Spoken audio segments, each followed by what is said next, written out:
عليه وسلموا تسليما. اللهم صل على سيدنا محمد وعلى آل سيدنا مولانا محمد وبارك وسلم. برادران عزیز، جیسے آپ سب سماعت فرما رہے تھے کہ ہم سیرت پاک کے الگ الگ کوششوں کو جاننے کی سعادت حاصل کر رہے تھے، اور اسی میں ہم نے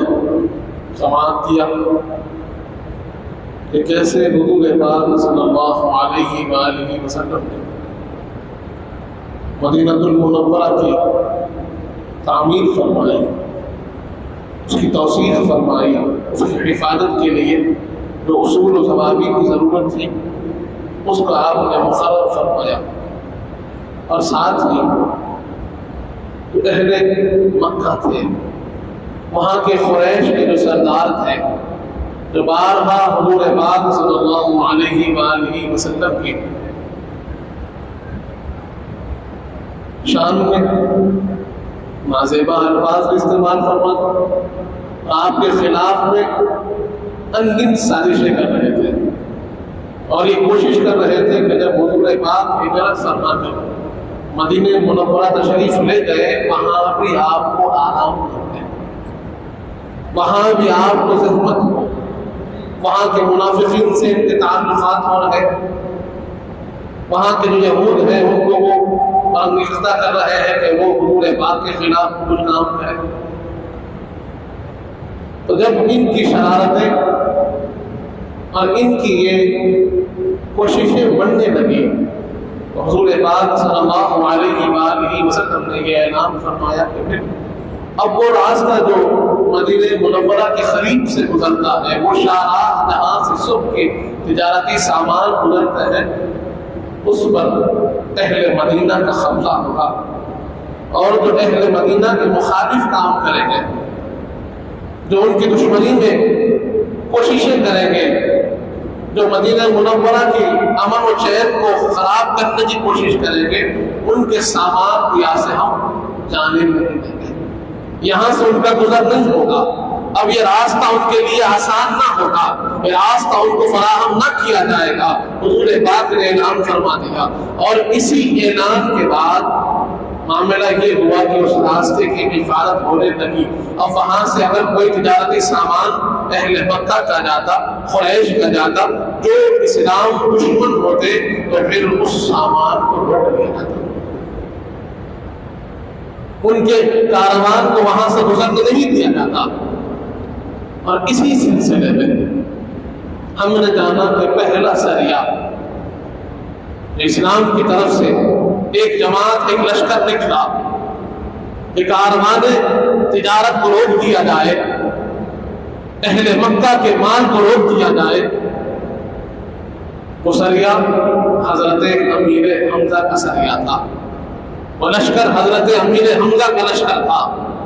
آپ کی سرپرستی میں، آپ کی کمانڈرشپ میں وہ لشکر نکلا، اور ہم نے جانا کہ یہ لشکر جب جا کر مقابلے کے لیے کھڑا ہو گیا، کاروان کو روکنے کے لیے کھڑا ہو گیا، تو مقابلہ اس انداز میں ہوا،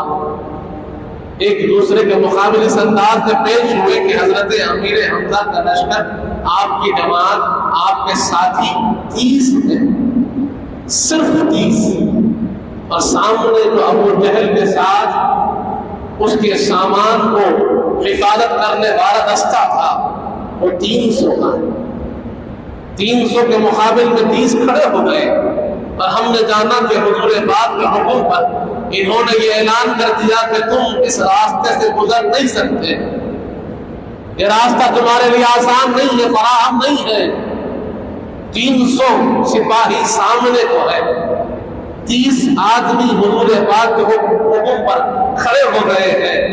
آپ جان سکتے ہیں، آپ سمجھ سکتے ہیں، لوگوں نے ہمیشہ یہ باور کیا ہے، یہ بات کو لوگوں کے سامنے پیش کیا کہ حضور پاک کے جو غلام ہیں، جو مسلمان ہیں، انہوں نے حملہ کیا۔ یہ کیسے ممکن ہے کہ 300 پر 30 آدمی حملہ کرے؟ ایسے نہیں ہو سکتا ہے، یہ تو اپنی جگہ کی حفاظت میں کھڑے ہیں، یہ کھڑے ہو گئے تھے کہ حضور پاک کے حکم پر اپنے راستے کو روک لیں، اپنے راستے کی حفاظت کریں، اور اس لیے اب 300 کے مقابل 30 کھڑے ہوئے، لیکن ان کے عزم کو دیکھ کر، ان کے جذبے کو دیکھ کر، ان کی حمیت کو دیکھ کر وہ 300 والا طبقہ بھی ہل گیا اور کہنے لگا کہ نہیں، مصالحت ہو۔ ہم نے جانا کہ وہاں کا جو سردار تھا قبیلے جوہینیہ کے سردار مجدی اس کا نام ملتا ہے، اس نے بڑی کوشش کی کہ جنگ نہ ہو، جدال نہ ہو، قتال نہ ہو، اور اس نے کیا کیا، دونوں کے درمیان مصالحت کی۔ حضرت امیر حمزہ نے کہا کہ ہمارا ایک ہی شرط ہے کہ یہ واپس چلے جائے اور ہم اس راستے سے گزرنے نہیں دیں گے۔ بات طے پائی اور حضور پاک صلی اللہ علیہ وسلم کی بارگاہ میں حضرت امیر حمزہ واپس ہوتے ہیں تو اس مجدی قبیلے کے جو سردار تھا، جوہینی قبیلے کا جو سردار تھا، اس کی بڑی تعریف کی، اس کی کوششوں کو آپ نے سراہا اور حضور پاک کے سامنے تعریف کی کہ وہ آدمی نے بڑی کوشش کی ہے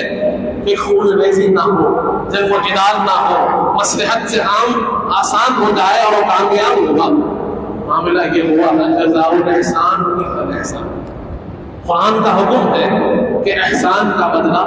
احسان سے دیا جائے۔ اس قبیلے جوہینیہ کے کچھ لوگ حضور پاک کی بارگاہ میں حاضر ہوئے تو حضور پاک صلی اللہ علیہ وسلم نے ان کی مہمان نوازی فرمائی، ان کو اپنے قریب بٹھایا، انہیں کھلایا، انہیں پلایا اور انہیں خلعتیں نواز دی اور ان کی تعریف کی اور کہا کہ تمہارے سردار کو میرا سلام کہنا اور کہنا کہ تمہاری خدمات کو ہم نے قبول کیا۔ برادران عزیز، یہاں پر بھی ہمیں سبق ملتا ہے، یہاں پر ہمیں یہ درس ملتا ہے، حضور پاک کی سیرت کی ایک ایک کوشش سے ہمیں درس ملتا ہے۔ حضور پاک ہم کو سکھا رہے ہیں کہ اگر تمہارے ساتھ کوئی تھوڑی بھی اچھائی کرے، بھلائی کرے، تمہارے ساتھ حسن سلوک کرے، اس کے حسن سلوک پر آئندہ دانے نہ دینا کہ تمہاری باری جائے یا اس کا متعلقہ، اس کا بیٹا، اس کا بھائی، اس کے قبیلے کا فرد تمہارے پاس آئے تو اس کے حسن سلوک کا بدلہ ان کے ساتھیوں کے ساتھ بھی کرنا۔ برادران عزیز، آج افسوس اس بات کا ہوتا ہے،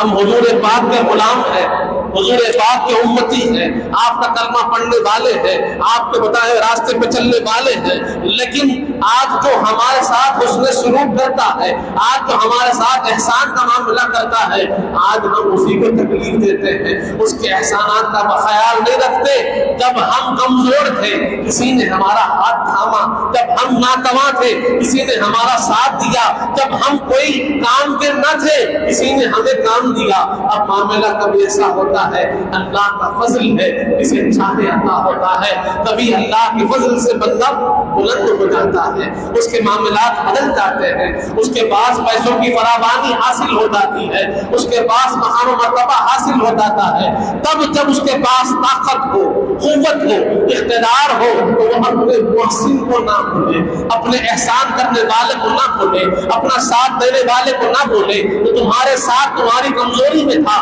ناتوانی میں تھا، اسے کبھی فراموش نہ کرنا، کیونکہ اللہ دیکھ رہا ہے، اللہ چاہتا ہے کہ تمہارے ساتھ جو احسان کرے تم بھی اس کے ساتھ احسان کرو۔ اگر آج وہ کمزوری میں ہے تم اس کی طاقت پر کھڑے ہو جاؤ، اگر آج وہ ناتواں ہے تم اس کے لیے توانائی کا ثبوت بن کر کھڑے ہو جاؤ۔ لیکن آج مسلمانوں میں یہ بات نہیں نظر آتی، اپنے محسنین کا خیال نہیں رکھتے، جنہوں نے ہمیں تکلیف میں ساتھ دیا ان کا خیال نہیں رکھتے، چاہے وہ ہمارے والدین ہو، ہمارے بھائی ہو، ہمارے رشتے دار ہو، ہمارے دوست ہو۔ برادران عزیز، تو اسلامی جو تعلیم ہے، حضور پاک کی جو تعلیم ہم کو ملی ہے وہ یہ ہے کہ احسان کا بدلہ احسان سے دو، اور ایسے دو کہ صرف اس فرد واحد کو نہ دو بلکہ اس کے متعلق جو بھی ہے، اس سے جڑا ہوا جو بھی ہے، اس کا بیٹا ہوگا، اس کا بھائی ہوگا، اس کے قبیلے کا، اس کے خاندان کا ہوگا، تو تم اس کے ساتھ بھی اس نے سلوک کرو، اسے خوشی ہوگی تو تمہارے ساتھ اس نے سلوک کیا۔ کبھی ایسے ہوتا ہے، آج ہمارے معاملے کو ہم دیکھتے ہیں، معاشرے کو دیکھتے ہیں کہ کسی کے والد نے ہمارے ساتھ اس نے سلوک کیا تھا تو ہمارے ذہن میں ہوتا ہے کہ فلاں فرد نہیں وہ تو گزر گئے، گزر جانے دو۔ اگر آج ان کے بچے ضرورت مند ہیں ان کے ساتھ حسن سلوک کر دو، والد خوش ہو جائیں گے۔ اولاد کے ساتھ حسن سلوک کر دو، ان کے احسان کا بدلہ ہو جائے گا۔ لیکن آج ہمارے اندر احسان کا بدلہ احسان سے نہیں ہو رہا ہے۔ یہ تعلیم قرآن کی ہے، یہ تعلیم حضور پاک کی سنتوں کی ہے کہ کوئی اس میں سلوک کرے اس کے ساتھ بھی احسان کا معاملہ کرنا۔ تو حضور پاک صلی اللہ علیہ وسلم نے جب یہ قبیلے جوہینیہ کے وہ مجدی جو سردار تھا اس قبیلے کے لوگ آئے تو حضور پاک نے ان کو کھلایا پلایا، ان کے ساتھ حسن سلوک کیا، ان کو خلعتوں سے نوازا۔ جیسے ہمارے پاس کوئی پوشی ہوتی ہے، خلعتوں سے نوازا گیا اور یہ بتایا گیا کہ ہم نے تمہارے استعداد کو فروغ دیا۔ سرور کائنات جب ان کو یہ نوازشیں عطا فرما رہا ہے تو کتنی بڑی بات ہے۔ اس کے بعد پھر ایک مہینہ گزرا کیونکہ یہ مہم شروع ہو گئی تھی، اس راستے کی حفاظت کی مہم شروع ہو گئی تھی، اہل مکہ کے معاملات کو روکنے کی مہم شروع ہو گئی تھی، کیونکہ اگر ان کو روکا نہیں جاتا تو مدینہ منورہ کے جو حالات تھے اس کو خراب کرنے کے لیے وہ آمادہ تھے۔ وہ کوشش کر رہے تھے کہ اہل مدینہ کے درمیان پہ اختلاف ہو جائے، جنگ ہو جائے، سازشیں کر رہے تھے، تو ان کو روکنے کے لیے، ان کو مصلوب کرنے کے لیے ان کی تجارتی راستے کو روک دیا گیا، بتا دیا گیا کہ اس راستے سے تم چل ہی نہیں سکتے، اس راستے پہ تم سازشیں کر رہے ہو۔ دوسرا سریہ، آپ سب نے جانا ہے کہ غزوہ کیا ہے، سریہ کیا ہے، تو ابھی یہ غزوے کی بات نہیں ہو رہی ہے، سریہ کی بات ہو رہی ہے۔ اس کے اندر حضور پاک نفس نفیس تشریف نہیں لے جا رہے ہیں، لیکن اپنے کسی صحابی کو بھیج رہے ہیں، اپنے صحابہ اکرام کو بھیج رہے ہیں۔ اب دوسرا سریہ ہوتا ہے، خبر ملتی ہے کہ ایک بہت بڑا کاروان تجارتی مال کا اس راستے سے گزرنے والا ہے۔ حضور پاک صلی اللہ علیہ وآلہ وسلم نے حکم فرمایا اسے حضرت ابو عبیدہ بن حارث رضی اللہ عنہ، حضور پاک کے جلیل صحابی ہے، آپ کو کہا کہ ابو عبیدہ آپ کو جانا ہے، اور اب کے جو جماعت نکلی ہے اس سریے کے لیے اس کی تعداد ملتی ہے 60 سے 80 افراد۔ پہلی جماعت 30 کی تھی، اب کی جماعت ذرا بڑی نکلی ہے، صحابہ اکرام کی جماعت اب نکلتی ہے کتنی، 60 افراد سے 80 افراد کے درمیان میں یہ جماعت نکلی ہے۔ حضرت ابو عبیدہ بن حارث اس کے کمانڈر ہے اور اس کا پرچم بھی سفید ہے، سفید پرچم حضور پاک نے عطا فرمایا۔ اور اس لشکر میں حضرت سعد بن ابی وقاص بھی شامل تھے۔ جب تجارتی مال کا قافلہ نکل رہا ہے، راستے سے جا رہا ہے، معلوم ہوا تو انہوں نے راستہ روک دیا۔ 60 اور 80 افراد کے درمیان میں یہ جماعت ہے صحابہ اکرام کی، اور جیسے میں نے عرض کیا کہ حضور پاک نے یہ اعلان کر دیا تھا کہ اب جتنی کوششیں ہوگی، جتنی باہر نکل کر کاوشیں ہوگی، کوششیں ہوگی مدینہ منورہ کے باہر، اس میں انصار صحابہ کو تکلیف نہیں دی جائے گی۔ یہ اہل مدینہ ہے، انہوں نے ہمارے ساتھ حسن سلوک کیا ہے، انہوں نے ہمارے لیے پہلے ہی بڑی قربانیاں دے دی ہے۔ حضور پاک نے کہا انصار ہم آپ کی قربانیوں کو فراموش نہیں کرتے ہیں، بار بار آپ کو تکلیف نہیں دیں گے۔ اب یہاں سے کیونکہ آپ نے ہمارے لیے بڑی تکلیفیں اٹھائی ہے، اپنے قبیلے والوں کے ساتھ تکلیفیں اٹھائی ہے اور مہاجرین کا آپ نے ساتھ دیا، آپ انصار ہیں، تو اب باہر نکل کر اتنے مقابلے ہوں گے، اتنی جماعتیں جائیں گی، اس میں انصار صحابہ نہیں ہوں گے۔ ساری کوششیں کون کر رہے ہیں؟ مہاجر صحابہ ہیں۔ ان کا کردار کو سمجھیے،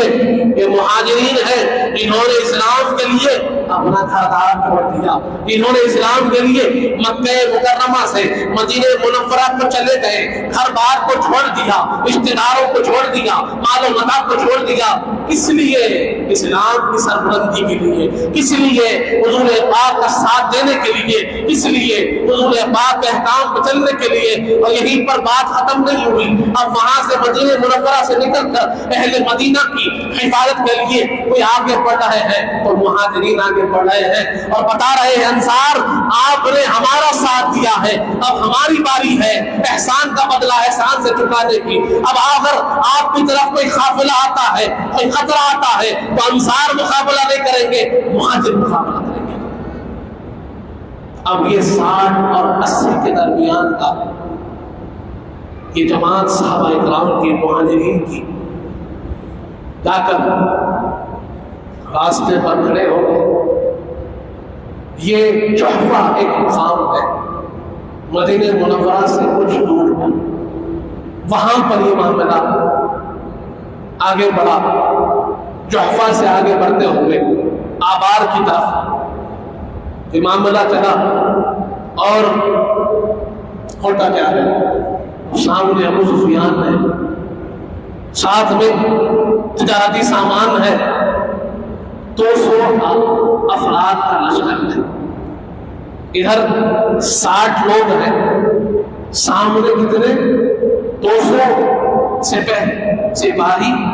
اور ان کا حفاظتی دستہ ہے، مال و متاع ہے، ساز و سامان ہے۔ مقابلہ ہوا، پہلی مرتبہ مقابلہ ہوا ہے، کیونکہ اس سے پہلے مقابلہ نہیں ہوا، اس سے پہلے مصالحت صلح ہوئی، سب واپس ہو گئے، لیکن ابو سفیان نے کہا ہم پیچھے ہٹنے والے نہیں ہیں، تو ادھر حضرت ابو عبیدہ بن حارث نے کہا ہم بھی پیچھے ہٹنے والے نہیں ہیں۔ اب دونوں نے مقابلہ شروع کیا، تیر چلنے لگے۔ مقابلے کا اصول یہ ہے کہ پہلے تیر انداز تیر چلاتے ہیں، پھر اگر قریبی مقابلہ ہو تو پھر گھوڑ سوار مقابلہ آگے بڑھتا ہے۔ اب مقابلہ شروع ہوا، تیر چلنے لگے۔ پہلا تیر تاریخ اسلام میں اسلام کی طرف سے کسی نے چلایا ہے تو حضرت سعد بن ابی وقاص رضی اللہ عنہ۔ یہ تاریخ ہے اسلام کی، سب سے پہلے کسی نے تیر چلایا ہے اسلام کی خاطر دشمن اسلام پر تو حضرت سعد بن ابی وقاص نے تیر چلایا ہے۔ اور جب تیروں کی بارش ہونے لگی، تیر چلنے لگے، لوگوں نے دیکھا کہ مقابلہ آسان نہیں، انہوں نے بھی تیر چلائے، اور جب انداز دیکھا تیروں کا، اور حضرت سعد بن ابی وقاص رضی اللہ عنہ کے بارے میں ہم تفصیلی جانیں گے، یہ عشرہ مبشرہ میں ہے، یہ عشرہ مبشرہ میں شامل ہے۔ یہ وہ صحابی ہے جن کی قسمت میں ایسا جملہ ہے کہ شاید کسی اور جو کسی صحابی کی قسمت میں یہ جملہ نہ آیا ہو۔ احد کا میدان ہے، احد کے بارے میں ہمیں سننا ہے۔ احد کا میدان ہم جانتے ہیں، حضور پاک صلی اللہ علیہ وسلم کو سب نے گھیر لیا، اطراف سے پتھراؤ ہو رہا ہے، لیکن حضور پاک کی ڈھال بن کر کون ہے؟ تو حضرت سعد بن ابی وقاص ہے۔ سعد بن ابی وقاص رضی اللہ عنہ حضور پاک کے اطراف میں گھوم رہے ہیں، ایک جگہ کھڑے ہوئے نہیں، سرور کائنات کے اطراف گھوم رہے ہیں۔ جدھر سے پتھر آتا اپنے سینے پہ لے رہے ہیں، اور پتھر کا جواب تیر سے دے رہے ہیں، اور سرور کائنات کے آپ کا دندان مبارک شہید ہو گیا ہے، خون بہ رہا ہے۔ حضرت سعد بن ابی وقاص کو دعا دیتے ہیں، ارمی یا سعد، ارمی یا سعد فدا ابی و امی، سعد مارتے جاؤ میرے ماں باپ کو فرما۔ برادران عزیز، یہ دعا شاید کسی کو نہ ملی ہوگی۔ حضرت ابو سعد بن ابی وقاص وہ ذات گرامی ہے کہ احد کے میدان میں حضور پاک نے کو دعا کا فرمائی، اے سعد مارتے جاؤ میرے ماں باپ تم پہ قربان ہیں، میرے ماں باپ تم پہ قربان ہیں۔ برادران عزیز، عرب کی بڑی دعاؤں میں یہ دعا موجود ہے۔ حضور پاک نے یہ دعا حضرت سعد بن ابی وقاص کو دی کہ تیر اندازوں میں سب سے بہترین تیر انداز تھے، عرب کے تیر اندازوں میں سب سے بلند پایا تیر انداز حضرت سعد بن ابی وقاص تھے۔ یہ سریے میں حضرت ابو عبادہ بن حارث کے سریے میں جب تیر چلنے لگے تو حضرت سعد کا مقابلہ کوئی نہ کر سکا، اور ابو سفیان نے کہا کہ رک جاؤ، یہ معاملہ چلتا رہا تو نقصان بڑھ جائے گا، ایسے کرتے ہیں ہم واپس چلتے ہیں۔ تو یہ جنگ صرف تیر اندازی پہ رک گئی، یہ سریا اس سے آگے نہ بڑھا، تیروں کے اطراف یہ معاملہ ختم ہو گیا، حضرت سعد کے تیروں کا مقابلہ کون نہ کر سکا اور واپس ہو گئے۔ برادران عزیز، یہ سریا یہیں پر ختم ہوا۔ پھر وہ بات ہمیں یاد آتی ہے، جیسے میں نے اس سے پہلے بھی عرض کیا تھا کہ آخر فرق کیا، بات کیا ہے کہ 60 لوگ 200 پر بھاری ہو رہے ہیں، 30 لوگ 300 پر بھاری ہو رہے ہیں، 50 لوگ ہیں تو پھر 100 پہ بھاری ہے۔ آخر معاملہ کیا ہے، فرق کیوں ہے؟ یہاں پر معاملہ کیا ہے کہ اگر چاہے طاقت سامنے ہے، سامنے والا اگر کانفیڈنس میں ہے، سامنے والا اگر یقین رکھتا ہے کہ میرے پاس ہتھیار ہے، طاقت ہے، قوت ہے، میں چاہوں تو 3 گنا کم لشکر کو ختم نہ کر سکوں، 10 گنا کم لشکر کو ختم نہ کر سکوں، لیکن یہ جذبہ ایمان صحابہ کرام کا تھا، اس سے وہ ڈرتے تھے، خوف کھاتے تھے۔ اور جیسے میں نے عرض کیا، فرق یہ تھا، بنیادی فرق یہ تھا کہ ان کے دلوں میں دنیا کی محبت تھی، مال کی محبت تھی، ان کے دلوں میں مال کے کھو جانے کا خوف تھا، لیکن صحابہ کرام کے دلوں میں محبت تھی، اللہ اس کے رسول کی محبت تھی، ان کے دلوں میں محبت تھی تو اللہ کی محبت تھی، رسول پاک کی محبت تھی۔ انہیں خوف نہ تھا اپنے جان کے کھونے کا، انہیں خوف نہ تھا اپنے مال کے جانے کا، انہیں خوف نہ تھا کسی اور ضرب کا۔ یہاں پر جہاں دنیا کی محبت آ جاتی ہے، تعداد ہونے کے بعد بھی بزدلی چھا جاتی ہے، اور جہاں اللہ کی محبت ہو، دل میں ایمان ہو، حضور پاک کی محبت ہو اور آخرت کی فکر ہو، تو وہاں پر نہ کوئی خوف چھاتا ہے، نہ کوئی رنج چھاتا ہے، اور نہ وہ پیچھے ہٹتے ہیں، نہ وہ تعداد کو دیکھتے ہیں، نہ طاقت کو دیکھتے ہیں۔ فرق یہ تھا۔ آج اہل اسلام کو جس چیز کی ضرورت ہے، جس چیز کی ضرورت ہے، وہ ضرورت یہ ہے کہ وہ اپنے آپ کو دنیا سے دور کرے، وہ ضرورت یہ ہے کہ اپنے آپ کو دنیا کی محبت سے دور کرے، دنیاوی اشیاء کی محبت سے دور کرے، دنیا کی عیش و عشرت سے دور کرے، اور اپنے دل میں ایمان کی شمع کو مضبوط سے مضبوط کرے، صحابہ کرام کی وہ اہمیت کو اپنے دلوں میں پیدا کرے، آخرت کی فکر کرے، اللہ کے حکم کی پابندی کرے، حضور پاک کی سنتوں کی پابندی کرے، جو آج ہمارے اندر نظر نہیں آتی۔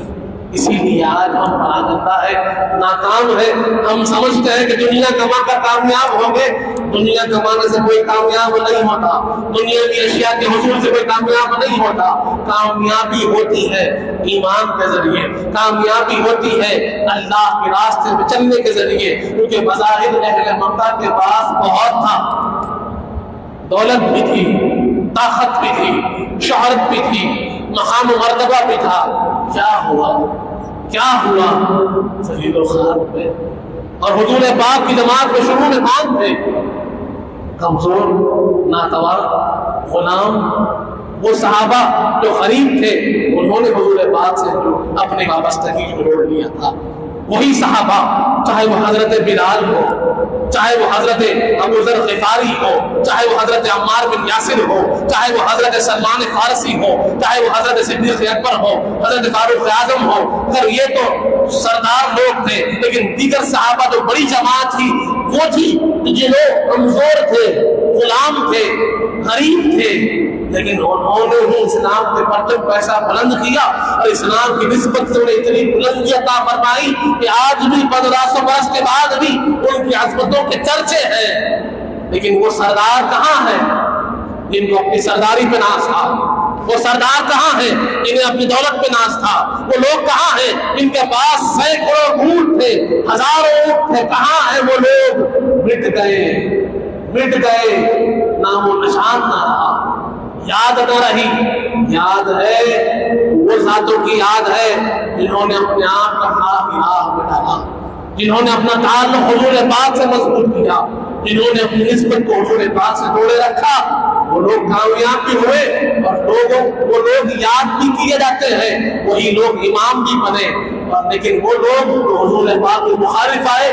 دنیا کو چنا، مٹ گئے۔ یہاں پر وہی مثال ہے، جو اللہ کے راستے پہ چلے گا، جو حضور پاک سے اپنے نسبت کو جوڑے گا، وہی کامیاب ہوگا، وہی کامیاب ہوگا۔ دنیا کی طرف نہ کیے جائے، ضروریات اپنی جگہ تکمیل پا جائیں گے، لیکن دنیا کو اپنا مقصد بنانا صحیح بات نہیں۔ برادران عزیز، یہ سریابی تھوڑے سے مقابلے کے بعد ختم ہوا۔ اس کے بعد 1 مہینہ گزرنے کے بعد حضور پاک صلی اللہ علیہ وآلہ وسلم نے حضرت سعد بن ابی وقاص رضی اللہ عنہ کی سرداری میں ایک اور جماعت کو بھیجا، لیکن اس سے پہلے جو حضرت ابو عبیدہ بن حارث رضی اللہ عنہ کے سریے میں ایک عجیب بات ہوئی، وہ یہ ہوئی کہ اہل مکہ کے درمیان سے 2 لوگ نکلے۔ 2 لوگ نکل کر حضور پاک کے بارگاہ میں حاضر ہو گئے، مسلمانوں سے آ کے مل گئے۔ ایک عجیب بات تھی، سامنے والوں سے نکل کر یہاں آ کر مل جانا۔ جب ان سے پوچھا گیا کہ کون ہے تو ان میں ایک کا نام تھا حضرت مقداد۔ آپ نے کہا کہ ہم بہت زمانے سے حضور پاک کے انتظار میں ہیں، ہم بہت زمانے سے اس انتظار میں تھے کہ ہمیں موقع ملے۔ اہل مکہ ہمیں نکلنے نہیں دے رہے تھے، اہل مکہ ہمیں روکے رکھے ہوئے تھے، ہم نہیں نکل پاتے تھے، ہم خاموشی سے وہاں زندگی گزار رہے تھے، اور اسی غرض سے اس لشکر میں ہم شامل ہو گئے تھے، اس قافلے میں ہم شامل ہو گئے تھے کہ اگر موقع ملے گا تو ہم حضور پاک کے پاس چلے جائیں گے۔ اور اللہ نے ہمیں موقع دیا۔ تو صحابہ کرام جو سالوں سے انتظار میں تھے حضور پاک سے ملاقات کے، حضور پاک کی بارگاہ میں حاضر ہو گئے۔ برادران عزیز، رفتہ رفتہ اسلام کا یہ سفر آگے بڑھا، بڑی مشقتوں کے ساتھ، بڑی محنتوں کے ساتھ صحابہ کرام نے اللہ کے اس پیغام کو پہنچایا ہے۔ اللہ کا یہ پیغام یوں ہی نہیں ملا۔ اب تیسرا ذریعہ اس کی سرداری دی گئی تو حضرت سعد بن ابی وقاص کو دی گئی۔ حضرت سعد بن ابی وقاص اب جماعت کو لے کر راستے کی حفاظت کے لیے تشریف لے گئے۔ سامنے جو سردار تھا اہل مکہ کا، قریش کا، اس کا نام ہے امیہ بن خلف، جو ان کا بہت بڑا سردار تھا اور بہت بڑا مال لے کر اس راستے سے گزر رہا تھا۔ اب جب حضرت سعد کو معلوم ہوا آپ کے ساتھ 50 لوگ تھے جن کو آپ لے کر نکلے تھے حضور پاک کے حکم پر، اور امیہ بن خلف کے اس قافلے کو روکنے کے لیے آپ جب راستے پر آئے، امیہ بن خلف کو معلوم ہوا کہ سعد بن ابی وقاص رضی اللہ عنہ 50 لوگوں کو لے کر کھڑے ہو گئے ہیں قافلے کو روکنے کے لیے، تو حضرت سعد کے خوف سے اس نے راستہ بدل لیا اور دوسرے راستے سے چلا گیا۔ یہ راستے پر نہ چلتا۔ برادران عزیز، کہ پہلے 3 سریہ اسلامی تاریخ کے رہے کہ جس کے اندر حضور پاک صلی اللہ علیہ وآلہ وسلم نے بنفس نفیس اس میں شرکت تو نہ فرمائی، لیکن اسلام کا مقابلہ اہل مکہ سے سب سے پہلے یہ 3 مرتبہ ہوا، جن میں اللہ نے مسلمانوں کو فتح دی، ان کے مقصد کو کامیابی دی، اور اہل مکہ کو پیچھے ہٹنا پڑا۔ وجہ کیا تھی؟ پھر ایک مرتبہ کر رہا ہوں کہ وجہ کیا تھی کہ سامنے والوں کی طاقت ہونے کے بعد جو پیچھے کیوں ہٹے؟ انہیں خوف ایمان سے ہے، جذبہ ایمان کا خوف تھا۔ جس کے دل میں دنیا کی محبت ہوگی وہ مال کی فکر کرتا ہے، وہ جان کی فکر کرتا ہے، لیکن جس کے دل میں ایمان ہوتا ہے، دنیا کی محبت نہیں ہوتی، جان کی محبت نہیں ہوتی، اس کے لیے اللہ فرماتا ہے وَلَا خَوْفٌ عَلَيْهِمْ وَلَا هُمْ يَحْزَنُونَ، کہ وہ نہ ڈرتے ہیں نہ ان کو پھر کوئی چیز رنجیدہ کرتی ہے، کیونکہ وہ اللہ کی رضا پر راضی رہتے ہیں، اللہ کی رضا پر وہ راضی رہتے ہیں۔ آج ہمارا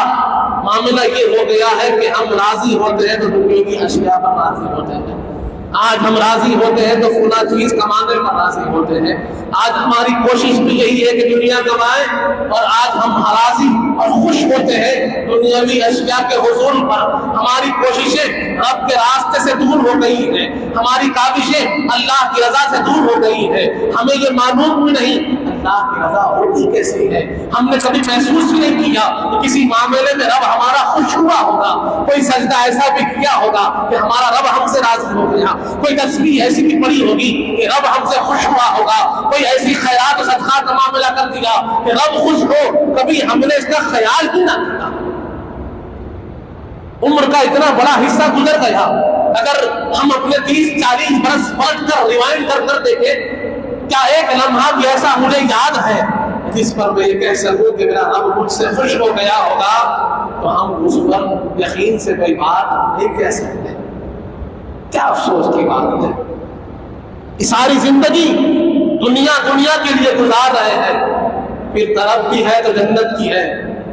مقامات کی ہے، درجات کی ہے۔ یہ کیسے ممکن ہے کہ تم چلو کسی اور راستے پر اور خواہش رکھو جنت و مقام کی، اعلیٰ عہدوں کی؟